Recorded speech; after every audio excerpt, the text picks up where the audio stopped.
So I think we're going to sit like a panel now, and we can discuss, or you can ask questions, and hopefully we'll have some answers.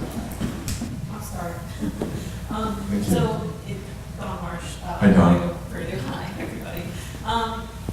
You know, it's interesting, the discussion. I'm starting to teach a class called Land of the Indians to focus on the history here. So as soon as I heard this panel was going on, I was like, I need material, you guys. So thank you very much. But one of the things that I guess whenever I teach this particular period in history, I guess one of the things that I didn't hear anybody quite say, I was wondering maybe why I didn't hear it, or maybe you could say it to clarify it. But the idea was that when like for the Delawares, the treaties are preceded by colonial treaties with the English, etc. But when the United States starts making treaties, and with that Treaty of Paris, the reason they do that is because they completely ignore, right, that Native Americans have a right to the land pre-existing there. So, you know, I kind of heard it around there, but I mean, that's the situation, right? The United States refuses to acknowledge their prior occupation or their prior legal rights through English treaties even. And it doesn't really, it's like that complete erasure. And then the 1787 with the ordinance, they make a map and they divide it up, and they don't have any right to it. The United States has no legal right to it at that point, and yet they're selling it. So I didn't hear that quite clarified. Could you comment, anybody comment on that? I have a couple of thoughts. Yeah, that's sort of the colonial project, right? Is first you map it, then you claim it. Yeah. And so that's the way it usually goes in the Western tradition. And if I can add, you have to have a flag. Right. And a flag or a cross. Right. And so, but those ideas of the Europeans, the Americans gained the rights from the European discovery and right to civilize and right to Christianize and right to discover. The Americans benefited from it, but we didn't benefit from the beginning occupancy of the territory. And it brings up, you know, it's a very good point. But the good news is that it all got settled by the U.S. Supreme Court, right?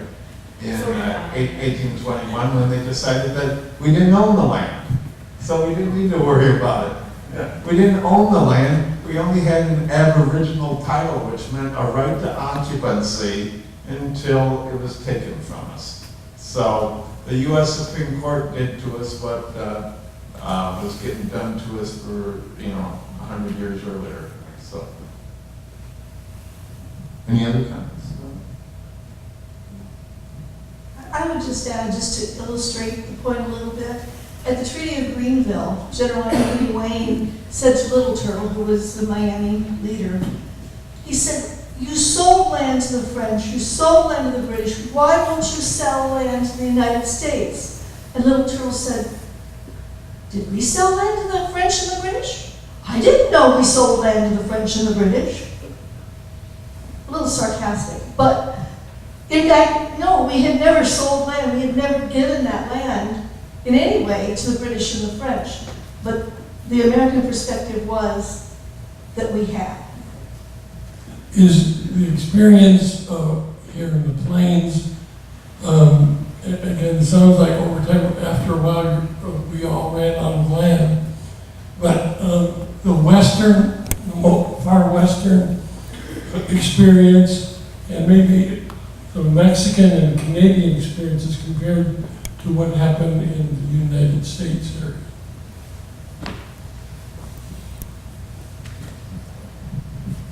It's very interesting to me when I talk to my counterparts for tribes throughout the United States even. Our experiences are very different depending on whether we are a removed tribe, which most of the tribes east of the Mississippi were removed, or whether they were a tribe that was not removed, or maybe they lost some of their land, but they're still on their land. And for example, the tribes in California, their experience is very, very different than our experience. Not that they didn't have their own difficulties as well, but it's a very different experience. And so depending on what part of what is now the United States you lived in, your experience was going to be different. One of the things that I learned as I was doing the research and writing for these articles over at the Indiana Historical Society is I came to recognize that most of us non-natives, when we hear about the Indian wars and whatnot, what we're really thinking about is the Plains Indian situation that really occurred in the 1870s after the Civil War. And the reality is, and this is where I think the idle jury has a wonderful opportunity, the reality is that there was a first West. For us, that West was the Northwest Territory. It was east of the Mississippi River. And so there needs to be an educational framework developed around what I would call the first West, which was this area where the tribal groups that were here were removed frequently from the first West until they got west of the Mississippi. So that time period that the non-natives think about, which is primarily Plains Indian wars and whatnot, or as Diane was saying, in the far west, is completely different than the experience that was, not completely different, but certainly occurred earlier with a different set of removals and criteria that happened east of the Mississippi River here that occurred primarily between 1795 and 1845 or 1850. Well, I was wondering, in my, admittedly limited knowledge, even right now, there are some really horrible struggles faced by the Native. The highest percentages of suicide, obesity, highest percentage of unsolved rape and murder cases. So, what changes need to happen? What legislation, what strides forward need to be made to, fix this problem?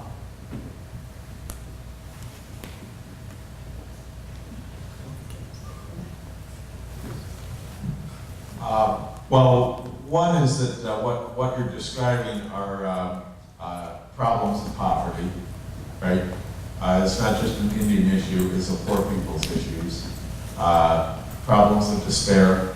You gotta recognize that 2/3 of Indian people live in cities now, 1/3 live on reservations, and you're describing more of the reservation experience. But certainly in the last 30 years, casino gaming, a lot of people don't like to hear about it, but it's been the main economic development that's been going on in my community, and actually has been bringing cash flow into our community so that people can have a living wage and we can build a nation. So economic development has been huge.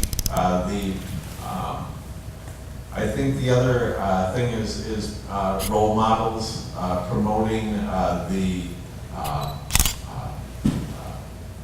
young people to go to school, get an education, take care of their responsibilities, take care of their families, try to return to the community if they can, and contribute back, give back like they should. And as I was driving over, I heard about there was a federal court was ruling that the Indian Child Welfare Act was unconstitutional, which I found quite distressing because that had been the stopgap to stop the wholesale adoption of Indian children out of reservations and placed with non-native families. If that's allowed to happen again, that's another debacle that we'll have to deal with. But it took us 500 years to get to this situation. It's not going to get cured overnight, I guess is my thought.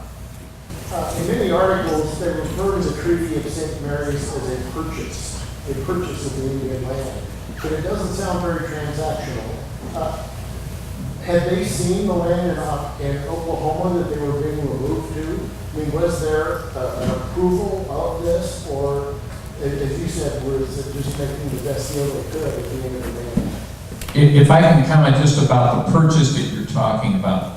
So it was really a two-step thing. First came the treaties, and the treaties were, as we discussed, this series of 6 treaties that were signed in 1818 with 8 tribal groups.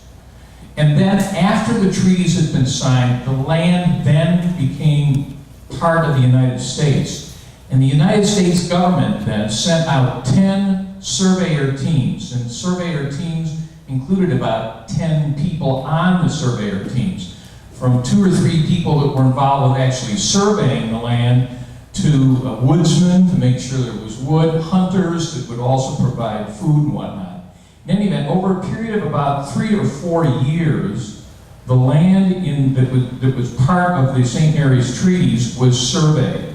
And that land then was offered for auction at places, for example, like Brookville, Indiana, and Terre Haute at the time, were 2 of the primary sites initially where land was auctioned off that had been surveyed. So that was known as the new purchase of Indiana. It was not really a purchase, but that's the way it was referred to, as the new purchase of Indiana. But what it was really was the land that had come into the United States by virtue of the 1818 treaties of St. Mary's. So when I hear the new purchase of Indiana, what that translates to me, that is the surveyed land of the indigenous peoples that were part of that treaty, that were then being auctioned off in first sectional parcels, which was 640 acres, and then they found that oftentimes that was too difficult for individual people to purchase, and they went to half sections and quarter sections that they would auction off over a period of years. So I hope that at least helps clarify this term, the new purchase of Indiana. Okay, well, I think we're going to have to wrap it up here. I know a lot of other people have questions, but Brice has to catch his plane. I'm going to be... yeah. But I'd like to, Ms. Naylor, thank you very much for coming here and sharing with us. And hopefully this has impacted some of the ways you think about treaties and think about this place and the history of this place. Oh, there's the word cloud. Here we go. Okay. So, and maybe if some of the other panelists want to stay behind for a few minutes. I know John also needs to get back to teach class tomorrow morning. So you might be able to catch a couple of them too. So again, thank you everybody for coming out this evening.